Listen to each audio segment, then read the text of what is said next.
Hello, everybody. What's happening? Next system up for testing on my 2025 Yamaha MT07 is the Yoshimura system. I've always been a fan of Yosh. They make good stuff. Got nice tapered pipes. It's got this nice finish that turns a really nice bronze on it when once it gets heated up. Got nice thick flanges so they don't bend. We got an O2 bung for that fits, accepts both wide bands and the stock narrow band with the adapter included.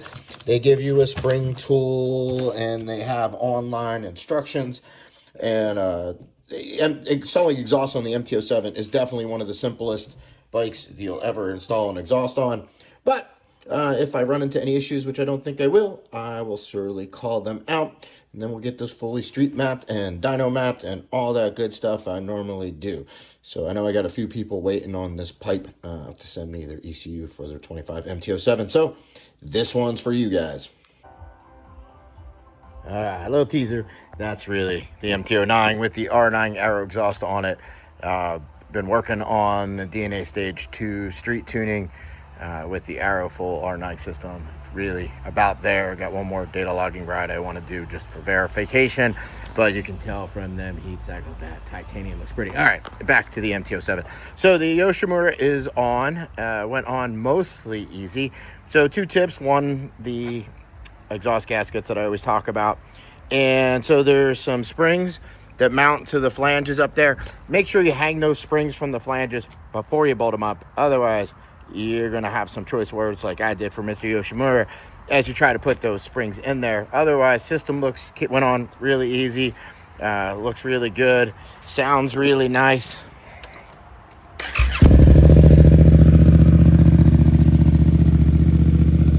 Definitely not one of the louder systems. I'll get you your dB readings, but weighed in at 8 pounds, so pretty typical for the MT07 systems. But yeah, so all mounted. Sounds good. Doing its first heat cycle, so tomorrow I can start my mapping process.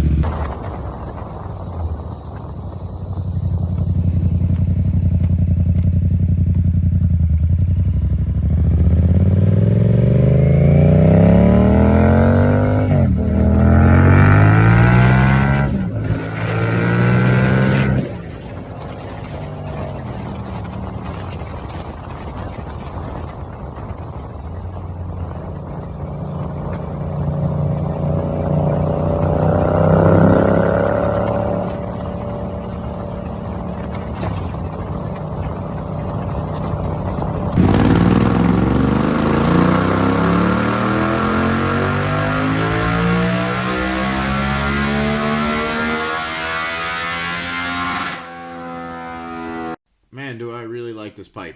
Really think it looks good. Really like the sound of it. The sound level was reasonable. And as you'll see, it performed quite well. So as I always say, I wish I could quantify more than full throttle dyno runs, but I can't. But the whole bike experience with the Flash, I did put the stock mapping in it for this exhaust, and it ran pretty decent. It doesn't run horrible with it, but when I switched back to my Flash, it is very, very much improved and very noticeable. So if you do pony up for the Flash, you will be very happy about it. So let's get to the run. So here's what my 2025 MT07 made all stock for your viewing pleasure. And as I was saying, Yosh did a really nice job with this pipe. Really worked well, even with the stock mapping. It really gave us some really nice gains. This is the most gains I've seen with just the pipe on and the stock ECU mapping. So nice job, Yosh. So let's see what we get when we add my Flash. And when we add my Flash to the Yosh exhaust, if we look down here at the air-fuel ratio, we can see how much improved that is.